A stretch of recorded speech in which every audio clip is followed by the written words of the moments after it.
बिस्मिल्लाहिर्रहमानिर्रहीम, अस्सलाम वालेकुम। Welcome back to my channel. कैसे हैं आप सब लोग? अल्हम्दुलिल्लाह मैं भी बिल्कुल ठीक ठाक हूँ और अल्लाह ताला आप सबको भी अपने हिफ्ज़ मान में रखें और सेहत व तंदुरुस्ती वाली ज़िंदगी अता फ़रमाएं, आमीन। आज मैं आप लोगों के साथ जो है ना बहुत दिनों के बाद व्लॉग शेयर कर रही हूँ क्योंकि मेरी तबीयत बहुत ज़्यादा ख़राब हो गई थी और ये पूरा वीक जो है ना मुझे गला मेरा बहुत शदीद ख़राब हो गया था, जिसकी वजह से जो है ना मैं वॉइस ओवर नहीं कर सकी।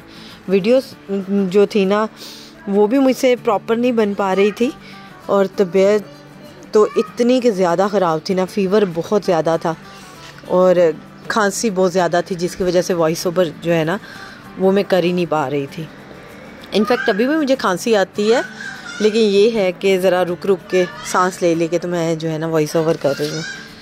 यहाँ पे ग्रॉसरी वगैरह जो थी ना मंथ के एंड पे बस मैंने कर ली थी, तो सामान वगैरह कुछ मेरे पास ख़त्म हुआ पड़ा था तो ले आई थी और बस अब ये ग्रॉसरी वगैरह को हम लोग जो है ना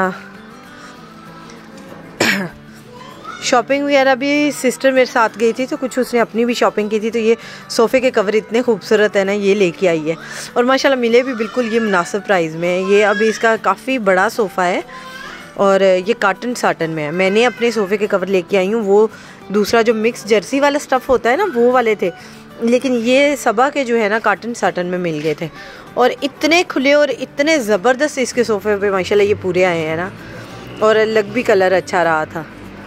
कॉटन साटन जो होता है ना वो जल्दी कपड़ा आपका ख़राब नहीं होता। जर्सी वाला मेरा जो है ना उसमें से जो है ना धागे उसके निकलना शुरू हो जाते हैं। वो भी ठीक रहता है, ज़रा कॉस्टली इतना ज़्यादा नहीं होता, 2500 की रेंज में मिल जाता है, लेकिन ये वाला हमें 3500 की रेंज में मिला था, मुनासिब रह गया था। और बाकी वेलवेट के भी होते हैं, अगर आप लोग वो ख़रीदना चाहें तो वो तकरीबन 6-7,000 की रेंज में आ जाते हैं। वो भी काफ़ी ज़्यादा खूबसूरत होते हैं, होते तो हैवी हैं लेकिन होते अच्छे हैं। और अगर तो आपके पास वो वॉशिंग मशीन मौजूद है ऑटोमेटिक तो उसमें तो वॉश करने और भी ज़्यादा इजी हो जाते हैं। अब यहाँ पे मैं किचन की ना वीकली सफाई कर रही थी, तो बस ये सबसे ऊपर वाला जो है ना इसका जो कैबिन का जिस बॉक्स मेरा जो है ना ओपन है, तो फिर इसमें ये होता है कि ज़्यादा ऊंचा मुझसे चढ़ा नहीं जाता।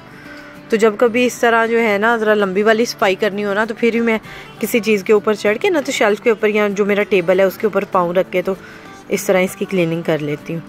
और सफाई इसकी मैंने जो अपना मिक्सचर बनाया हुआ था ना वो ही मेरे पास जैसे ही मेरे पास ख़त्म होता है तो मैं और बना लेती हूँ। मीठा सोडा, सरफ और विनेगर डाल के ना तो बड़ा अच्छा सा ये मिक्सचर बन जाता है। थोड़ा सा पानी की क्वांटिटी आप डाल लें और यकीन करें इतनी अच्छी माशाल्लाह सफाई हो जाती है ना। ये मैंने थोड़े थोड़े इसके जो है ना ड्रॉप्स वगैरह वो मैं ऊपर डालती रही हूँ, शेल्फों के ऊपर डायरेक्ट ही डाल रहा है मैंने। और ऊपर से जब मैंने कपड़े से इसको क्लीन किया और माशाल्लाह ज़बरदस्त से इसकी जो है ना क्लीनिंग हो गई थी और इतनी अच्छी शाइन आ गई थी ना। और बाकी जो मेरे जितने डब्बे हैं, ग्लास जार्स हैं या प्लास्टिक जार्स हैं, उनको भी मैंने उसी महलूल के साथ जो है ना कपड़े पे लगा के तो साफ़ कर लिया। और माशाल्लाह इतने प्यारे वो गिलास के जो जार्स थे वो भी बिल्कुल शाइन करना शुरू हो गए। हर किस्म के मार्क्स उसके ऊपर से ख़त्म हो गए थे और जो मेरे प्लास्टिक जार हैं वो भी क्लीन हो गए थे। और बाकी जो ये मेरी अप्लायंसेस हैं ये भी मैं उसी से साफ़ कर लेती हूँ और माशाल्लाह एकदम से चमकना शुरू हो जाती हैं। ओपन होने की वजह से ना किचन का ये रैक आपका जब ओपन होता है तो फिर बड़ी डस्ट और जो है ना ग्रीसीनेस आ जाती है, क्योंकि किचन का जितनी भी मेरा जो चूल्हा है वो भी, किचन मेरा काफ़ी छोटा है तो चूल्हा जो है ना मेरे इसी शेल्फ़ के नीचे है। तो जैसे ही सालन वगैरह पकता है तो उसकी जो सारी ग्रीस होती है ना, ऑयल वगैरह होता है, वो ज़ाहिरी बात है उड़ उड़ के ऊपर ही आना होता है। कॉर्नर रैक जो है इसको भी मैं क्लीन कर लूँगी। इसको आज मैंने उतार के तो अच्छी तरह से वॉश पहले किया। वॉश इसे सिंपल मैंने ना थोड़ा सा सर्फ डाल के उसी से अच्छी तरह से वॉश कर लिया था और बस ये ड्राई अच्छी तरह से हो जाएगा तो फिर इसे हम लोग रैक में उधर शेल्फ के ऊपर सेट कर लेंगे। ये महीने में अगर एक दफ़ा इस तरह वॉश कर लें ना तो फिर इसे पूरा महीना इस तरह साफ़ करने की डीप क्लीनिंग की ज़रूरत नहीं पड़ती। बस सिंपल आप कपड़ा मारें थोड़ा सा वेट कपड़ा जो है उससे साफ़ करें और ये साफ़ सुथरा हो जाता है। सारे डब्बे शब्बे बाहर निकाल के ना तो साफ़ करें और ज़बरदस्त साफ़। लेकिन महीने में एक दफ़ा इंसान वॉश कर ले ना तो इसके ऊपर जितनी भी ग्रीस या जो डस्ट होती है ना वो अच्छी तरह से क्लीन हो जाती है।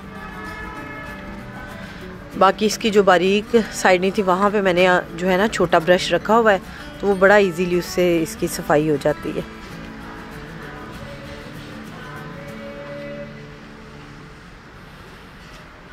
टोकरी के अंदर जो है ना मैंने छोटे छोटे जितने में मेरे स्पाइसेस होते हैं ना, इटालियन हर्ब्स वगैरह मैंने रखी होती हैं, गार्लिक पाउडर या इस टाइप की जितनी भी छोटी मेरी डब्बियाँ होती हैं ना, वो इस तरह मैं बास्केट के अंदर डाल के रख लेती हूँ।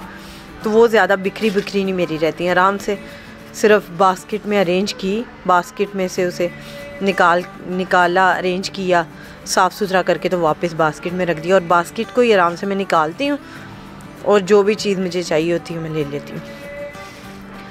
ये कॉर्नर शेल्फ़ जो है ना, इसका मुझे बहुत ज़्यादा फ़ायदा हुआ है, बहुत ज़्यादा मेरी स्पेस सेव हो गई है। नहीं तो हर वक्त मुझे यही शेल्फ़ एक शेल्फ़ होने की वजह से ना प्रॉपर मेरे डब्बे वगैरह जो थे ना उनको रखने के लिए जगह मिलती नहीं थी। ये स्पाइस जार्स वगैरह जो छोटे छोटे हैं और ये जितने सॉस थे ये कभी फ्रिज में रुल रहे हैं, कभी कहीं। तो फ्रिज में भी आपको पता है कि इतनी ज़्यादा जगह नहीं होती। मेरा फ्रिज जो है ना वो भी नॉर्मल साइज़ का है, ना तो ज़्यादा छोटा है ना ज़्यादा बड़ा। लेकिन ये है कि अगर उसमें आप ये सॉस वगैरह रख दें ना तो ज़ाहिरी बात है फिर बिल्कुल भी जगह नहीं बचती। अब ये आराम से कॉर्नर शेल्फ़ यहाँ पे कॉर्नर पे शेल्फ़ के ऊपर मैं रख लेती हूँ और सबसे ऊपर जो है मेरे सॉस आ जाते हैं। सॉस की ये 4-5 बॉटल्स हैं। इसमें विनेगर मैंने रखा होता है, हॉट सॉस है, सोया सॉस है, ऑस्टरशायर सॉस है और साथ में इसके रोज़ वाटर है। रोज़ वाटर की मेरी 2 बोतल्स हैं, वो आराम से मैं इधर रख लेती हूँ। तो बस यहाँ पे शेल्फ़ की पिछली साइड पे मैं ये बेलन वगैरह रख लेती हूँ, ट्रे मेरी जो बड़ी है वो रख लेती हूँ और बाकी नीचे भी जो है ना जितने भी मेरे बॉक्सेस हैं एक्स्ट्रा वो मैं इधर अरेंज कर लेती हूँ। और सबसे नीचे जो है ना इस पे वो मैं रखती हूँ, बास्केट रख लेती हूँ अपने सारे जो छोटी सी मेरी स्पाइस की बॉटल्स हैं ना वो रख के। अब ये देखिए ये माशाल्लाह लग भी इतनी अच्छी रही है। एक्स्ट्रा जो ऑयल की बॉटल्स होती है ना वो भी मैं फिर आराम से इधर ही रख लेती हूँ। अभी भी वॉइस ओवर में कर रही हूँ और मेरा गला जो है ना मुसलसल मुझे थोड़ी सी खांसी आ रही है। पता नहीं अजीब ही बात हुई है, अजीब ही मसला हुआ है कि बच्चे भी इतने बीमार हो गए हैं एकदम से। मेरी अपनी तबीयत ख़राब हो गई, साथ में इशाल बीमार हो गई, उससे पहले साविर की तबीयत ख़राब थी और अभी मेरी अपनी तबीयत ठीक हुई नहीं थी और हबीबा को हाई फीवर हो गया था। अब अल्हम्दुलिल्लाह अब तो काफ़ी ज़्यादा ठीक हूँ, लेकिन बहुत ज़्यादा एंटीबायोटिक खाई है। इनफैक्ट मैं अभी भी एंटीबायोटिक ले रही हूँ। मेरा जो एंटीबायोटिक का कोर्स है ना वो कंप्लीट नहीं हुआ अभी तक। किचन की यहाँ पे जो है ना कंप्लीट क्लीनिंग हो गई थी, तो बस इसका जो है ना मैंने अरेंज कर लिया जो सामान मैंने शेल्फ़ों से उतारा था, तो बस इसको जो है ना अरेंज कर लिया था। और साथ साथ यहाँ पे हस्बैंड फ़िश लेके आए थे, तो बस इसको जो है ना मैंने अच्छी तरह से विनेगर लगा के ना सफ़ेद सिरका जो होता है वो रख दिया था। बाकी नमक और जो है ना अजवाइन वो उन्होंने ही लगा के दी होती है। अच्छा, इस चीज़ का आपने ख़ास ध्यान रखना है कि अगर नमक और अजवाइन लगा के देते हैं ना आपको फ़िश बनाने वाला आदमी, क्योंकि वो अक्सर ही नमक और अजवाइन लगा के देते हैं ताकि फ़िश के अंदर से जो है ना स्मेल ख़त्म हो जाए, तो आपने विदिन हाफ आवर जो है ना इसको वॉश कर लेना है। घर पे लेके आए 10-15 मिनट और जो है इसको सिरका लगा के रखें और बस फ़िश वॉश कर लें। अगर आपने फ़िश ना वॉश की, आपकी 4-5 घंटे भी फ़िश रहेगी, तो जितना सॉल्ट है ना, क्योंकि वो नमक आदमी जो होते हैं ना वो काफ़ी ज़्यादा लगा देते हैं, वो सारे का सारा जो है ना फ़िश के मीट के अंदर चला जाएगा और फिर नमक जो होता है ना वो बहुत ज़्यादा तेज़ हो जाता है। तो मैं जो है ना इसी तरह करती हूँ कि जब आता है तो इसको थोड़ा सा विनेगर लगा के आधे घंटे के अंदर अंदर मेरी कोशिश होती है कि हर सूरत में वॉश कर लूँ और फिर उसके बाद जो है ना अपना फ़िश को मैरिनेट कर लूँ। अब ये व्लॉग जो था ना ये मेरा काफ़ी ज़्यादा लंबा हो गया था, तो इस वजह से यहाँ पे इसमें मैं सिर्फ़ और सिर्फ मैंने फ़िश को वॉश करके ही रखा है। बाकी इसका जो है ना मैरिनेशन इंशाल्लाह वो मैंने आप लोगों के साथ नेक्स्ट व्लॉग में शेयर करूँगी। फ़िश वगैरह मेरी वॉश हो गई थी, तो बस इसका जो है ना अच्छी तरह से अब पानी ड्राई हो जाएगा। अच्छा, एक आप लोगों के साथ मैंने और आप लोगों को बताना था कि जब आपने मैरिनेशन इसकी बनानी उसमें आपने सॉल्ट कम डालना है, सॉल्ट आप लोगों का ज़्यादा ना हो।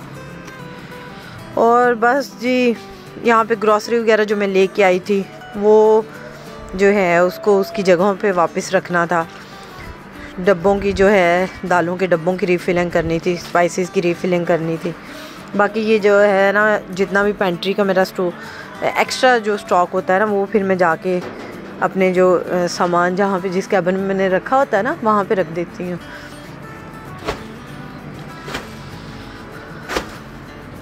अम्मी की तरफ जो है ना, मुझे फ़ीवर जब हो गया था तो मैं अम्मी की तरफ चली गई थी। 3 से 4 दिन मैं उनके घर रह के आई हूँ, लेकिन मुझे कोई होश नहीं। मैंने उतने दिन फ़ोन अपने हाथ में नहीं पकड़ा, नहीं तो हमेशा जब भी मैं अम्मी के घर जाती हूँ जाके वीडियो ज़रूर बनाती हूँ, बच्चों को पार्क वगैरह में लेके जाती हूँ। लेकिन इस दफ़ा तो जो है ना बस अल्लाह की पनाह, अल्लाह मियाँ अपने हिफ्ज़-ओ-मान में सबको रखें। बहुत ज़्यादा तबीयत सबकी ख़राब हो रही है। और मैं यहाँ पे ना छत के ऊपर वॉइस ओवर कर रही हूँ, तो आपको इर्द गिर्द की जो काफ़ी ज़्यादा आवाज़ें भी सुनाई दे रही होंगी। साथ साथ हम लोग जो है ना आज की धूप इंजॉय कर रहे थे। ये मैं सैटरडे को वॉइस ओवर कर रही हूँ क्योंकि इतने दिन तबीयत ख़राब रहने की वजह से ना पूरा ये जो 10 दिन है मैंने कोई किसी किस्म का कोई वॉइस ओवर ही नहीं किया, क्योंकि मुझे प्रॉपर जो था ना सांस लेने में प्रॉब्लम होती थी, क्योंकि खांसी इतनी ज़्यादा कर करके ना, तो वो वॉइस ओवर मुझसे हो ही नहीं पा रहे थे। बस इसी वजह से मैंने किसी किस्म का कोई वॉइस ओवर नहीं किया और ना ही मुझसे कोई वीडियो ही बनी है। वीकनेस बहुत ज़्यादा मुझे हो गई थी। बस यही है मेरा आज का व्लॉग। आप लोगों को मैंने अपनी सारी तबीयत वगैरह से अपडेट किया है। अल्हम्दुलिल्लाह अब मैं बिल्कुल ठीक हूँ। और जो है ना आप लोगों को बस व्लॉग पसंद आया तो जल्दी से इसे लाइक करें, शेयर करें और कमेंट्स करें। और जो लोग चैनल पर नए हैं चैनल को सब्सक्राइब कर दें जल्दी से, ताकि आप लोगों को हर मेरी न्यू आने वाली वीडियो का टाइम पे नोटिफिकेशन मिले। अल्लाह हाफिज़।